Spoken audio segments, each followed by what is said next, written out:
Hey everyone. So today is Pi Day, 3/14, 3.14.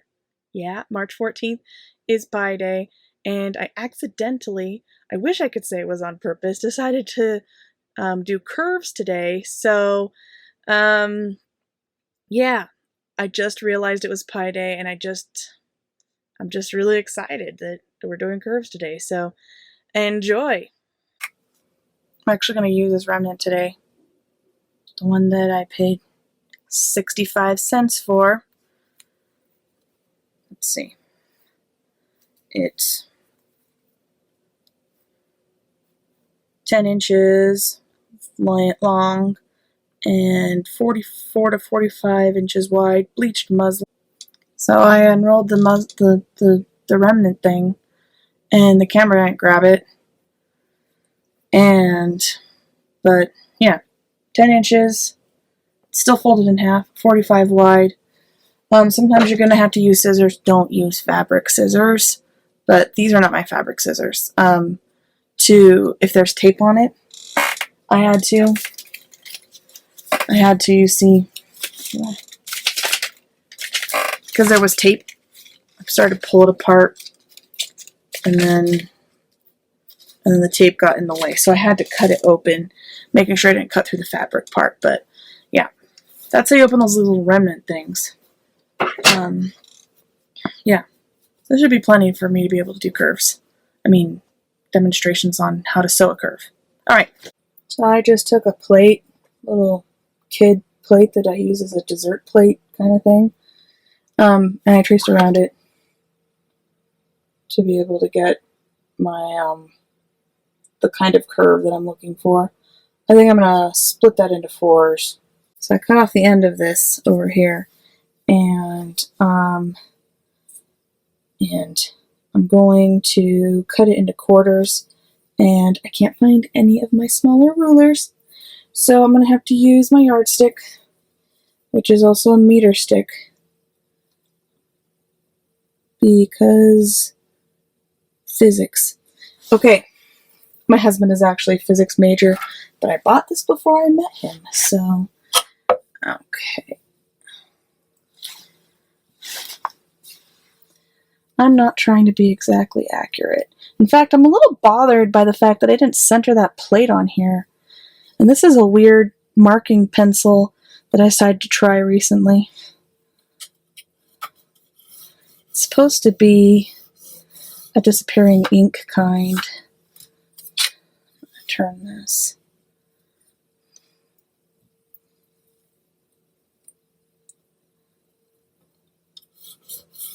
Oh, hold it down.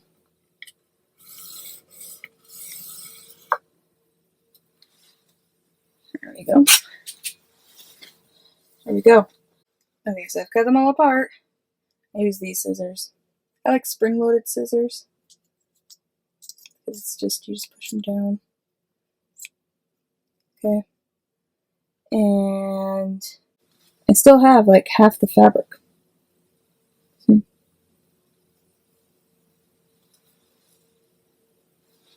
Yep. So we only used half of it for this week's samples. For me, in my opinion, the most important thing to do when sewing a curve is to know where to be focusing with your presser foot. So I've taped my tape measure to the sewing machine again, and I'm going to put a line right there. The needle is down right here, and then I just put it up next to it so I know right where that needle is.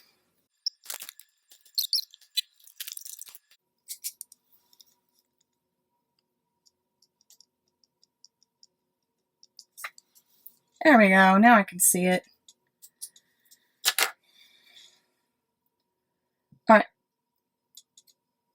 Alright, so I'm going to do the outside curve first.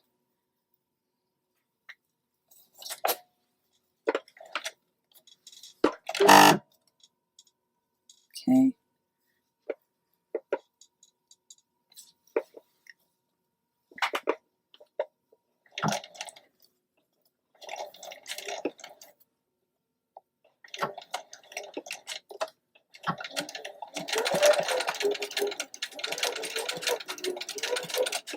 Now it's okay that this part right here is focused on trying to be straight with this. What's the most important part is that that part is. Notice how this part can't be straight with that if I didn't have the other piece of paper.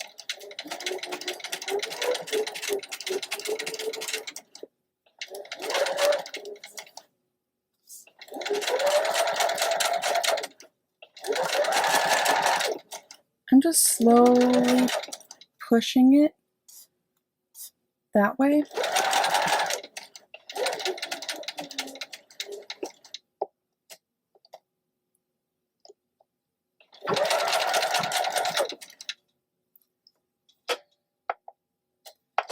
Okay.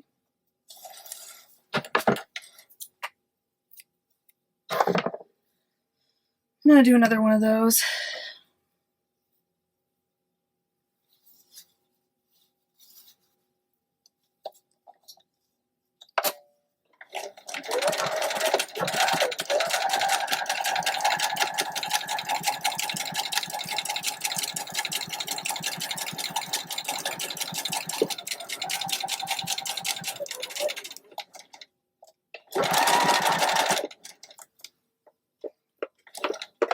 Oops.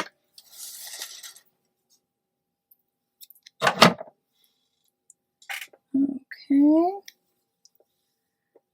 Now I'm going to do the outside curves. Now, those were the outside curves. These are the inside curves. Here we go.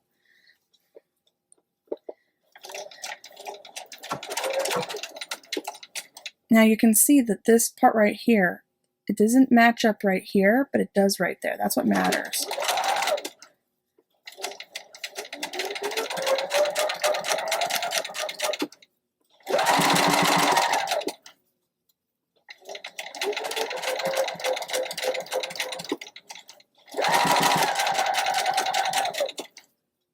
Just always focusing on this, and I'm just pushing it this way, pushing it this way.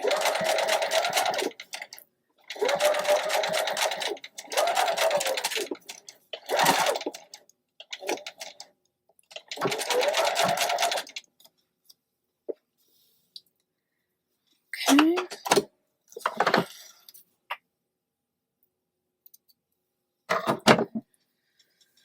I'm gonna do another one of those. Normal speed.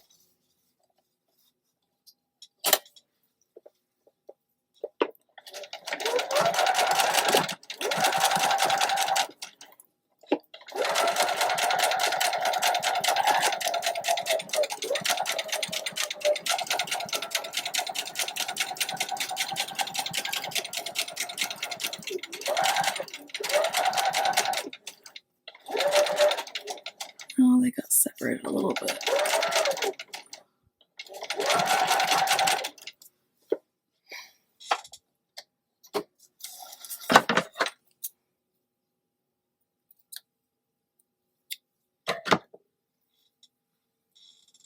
Okay. Now, this is what can happen when you don't focus on the right spot.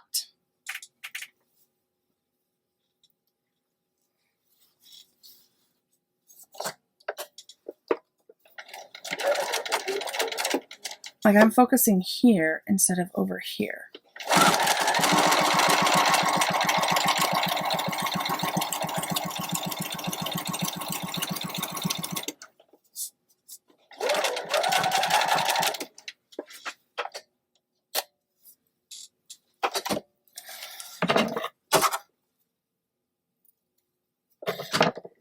Now, this is what it looks like compared to this one that is the correct thing.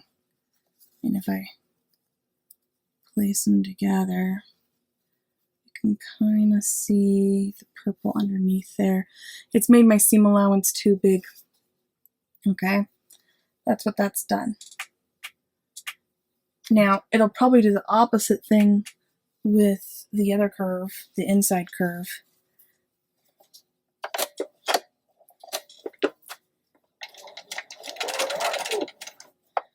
Oops.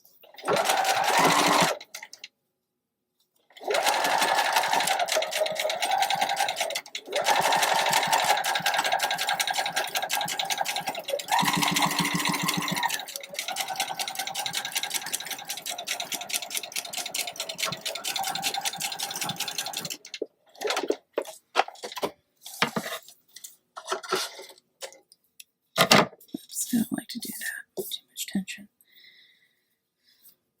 So this one, maybe it turned out okay. It just, I mean, it doesn't look that different. But it could end up being a lot smaller. It looks a little bit smaller when I don't have them super close.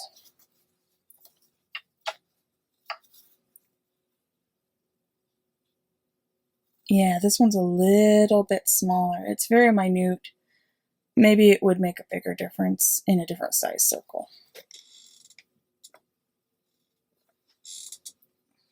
Okay, last of all, I'm going to do what happens when you don't put your presser foot down, your needle down when you lift the presser foot.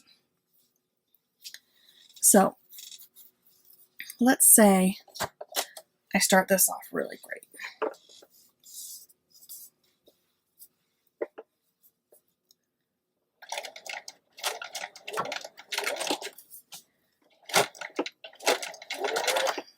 Now, if I have to,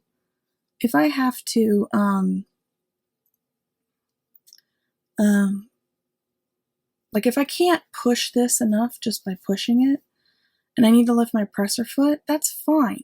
But I need to make sure my needle is down. Okay? Then use the presser foot to adjust.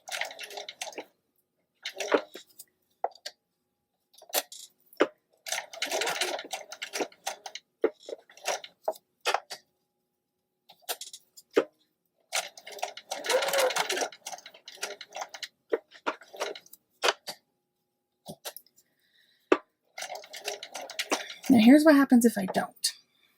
My line will jump around. So say I'm going along, and I'm like, oh no, I need to fix this. If I don't have my needle down, and I fix it,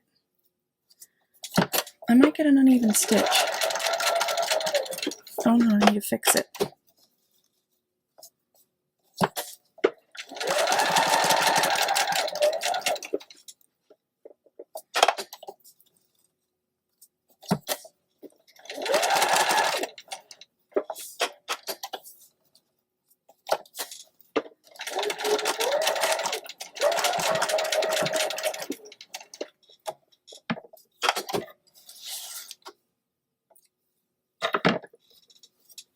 So you can look at how it has jumps in it.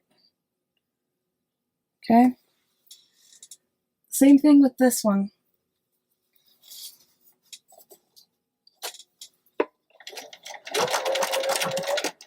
If I notice that it's getting where it's a little bit out of line, like this, and you put the needle down and turn it.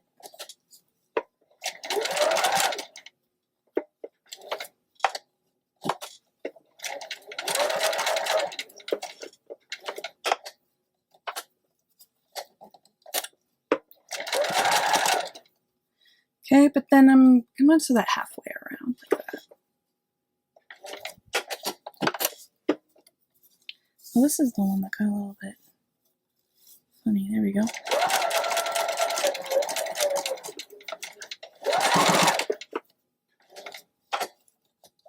Okay, but now I'm not going to. I'm going to just, so I fix it.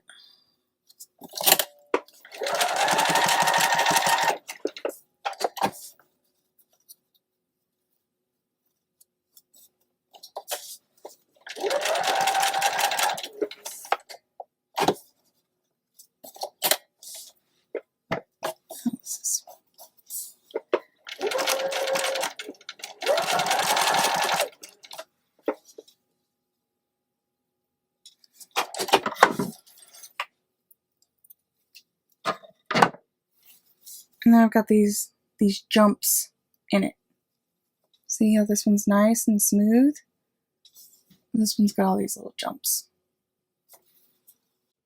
Okay, so I've labeled these in the backwards order that I sewed them because I wanted to follow proper labeling of the quadrants for the Cartesian plane because math. So this is the, wait, not exact, yes. Yeah, so these two and these two are the first ones that I did. All right, they're done fairly properly. I mean, they're not perfect, but they're pretty good. And then these two right here are the ones where I focused on the wrong section of my line, my seam allowance, and I ended up with one that was a little bit extra big and one that was a little bit small. And then these ones here are the ones that I started sewing them properly by putting down my needle before I lifted the presser foot, and then halfway through decided to say, screw that, we're just gonna lift the needle, we're just gonna lift the presser foot and let things jump around like that. So let's see how they turn out. Alright, so I'm going to take this and I'm going to put snips in it with my little snips right here.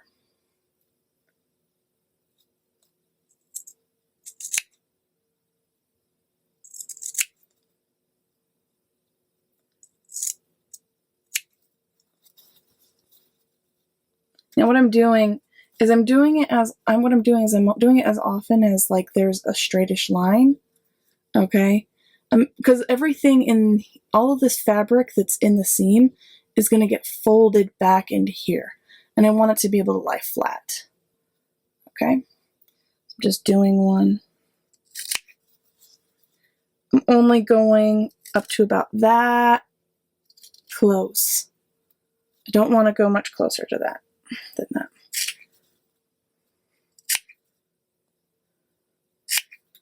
Okay, see? Makes it so that I can easily stretch it. So that when I take it, turn it around,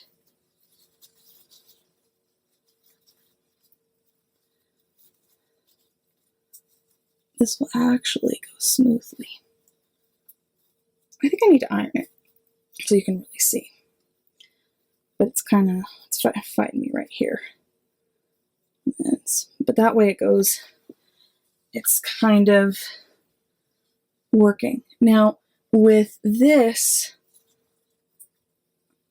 one, the just doing snips isn't going to work.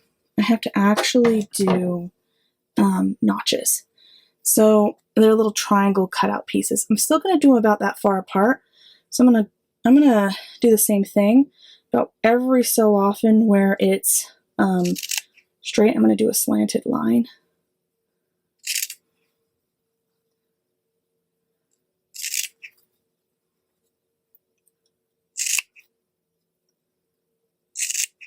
And then I'm going to come back and I'm going to cut them off the other way.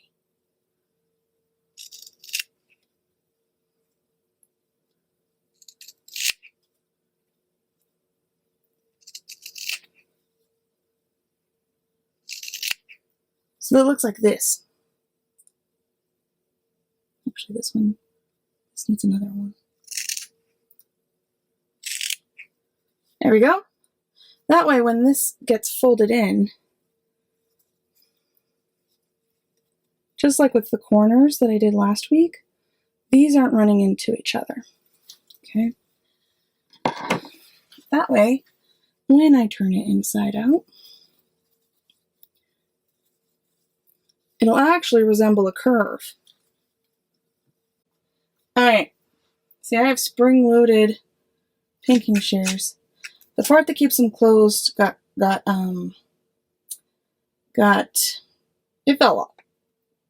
If you have it locked when you're using them, it ends up weakening it and then they break. You need to make sure with these spring-loaded ones that you have it in the back position so it's not locked when you're using them. So I'm gonna leave my number 3 samples alone so that you can see what it's like if I don't do my notches and my snips. Okay, I'm gonna do it on number 2. Now the main problem with number 2 is that my seam allowance got too large. So I'm going to go about 1/4 of an inch away. Just gonna curve as I go.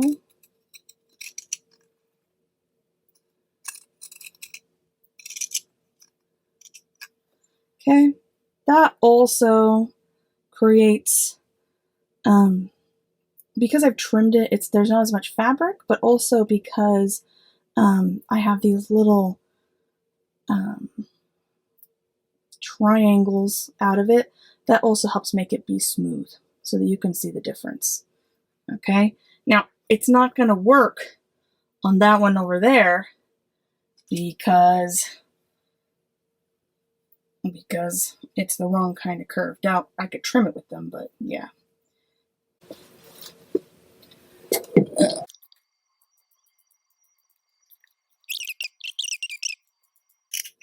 My snips are the same kind too. They're also these spring-loaded ones.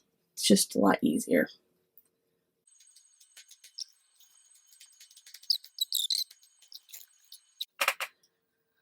So there we have it. Number 1, you've got jumps. Number 2, the seam allowance is a little off. They're probably fine. It's just that if you're trying to do something super accurate, you know, it might make things off a little bit. Number 3, I'm not gonna snip.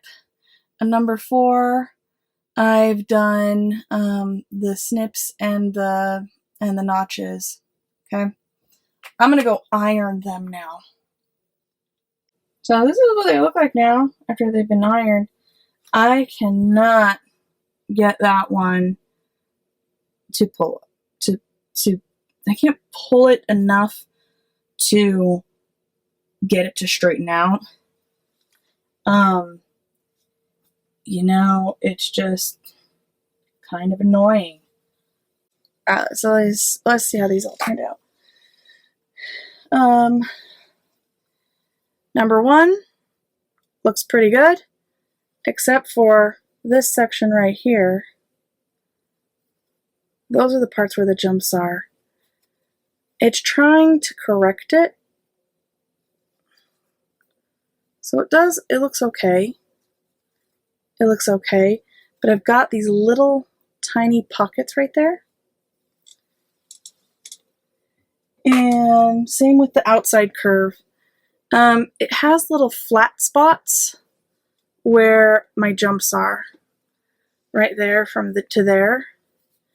And I have a little pocket in here, right there. Let me see it, a little thing right there. I just can't get it to push open, and it just creates a flat spot. So there's that. Okay, these two, the seam allowances are a little bit off, but basically they're still pretty good. This one, my seam allowance is actually bigger than what's left over, so that's silly of me. All right, and this is the one that was pinked.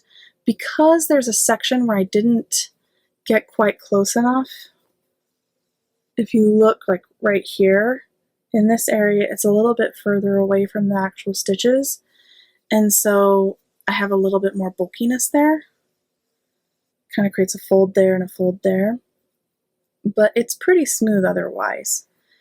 Pinking is great because it does both the trimming and the notching for you at the same time. It doesn't always work for all the outside curves, but it's kind of nice when it does. So that's 1 and 2. Here's 3. So this is the ones where I didn't do any of the snips or the notches. And what it's doing here is it's creating folds here, here, and here for the extra fabric. Okay, because if you know math, if you remember math, okay, the circumference is based on the radius, right? So the smaller the radius, the smaller the circumference. The bigger the radius, the bigger the circumference. So this has a bigger radius than this does, and so the circumference is bigger here than it is here. So you have more fabric trying to squish into this space.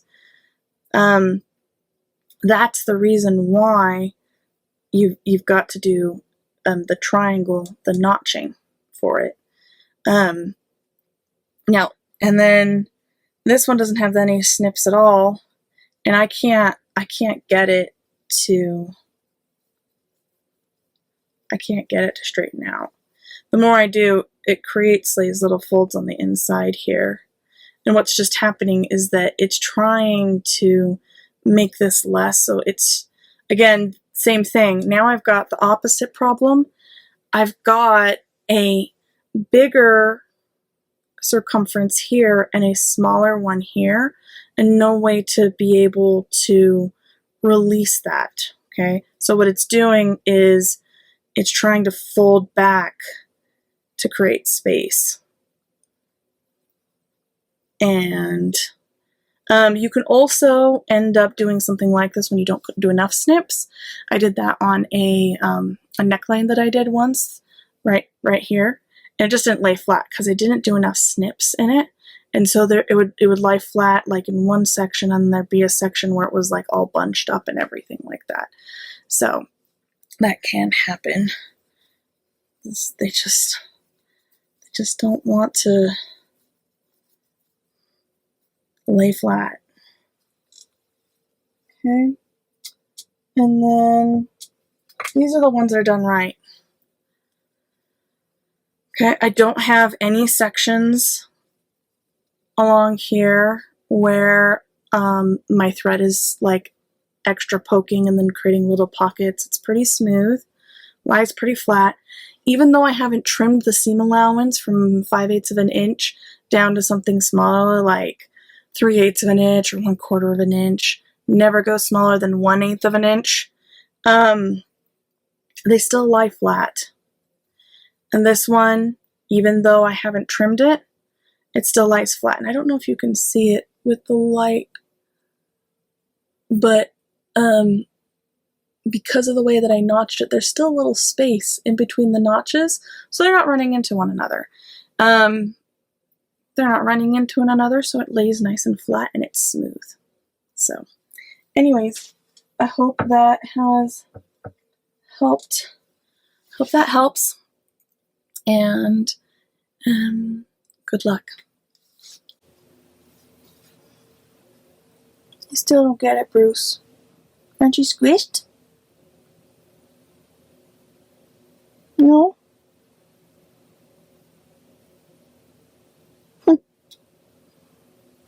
But you're warm. That's what matters, because you're a little dog.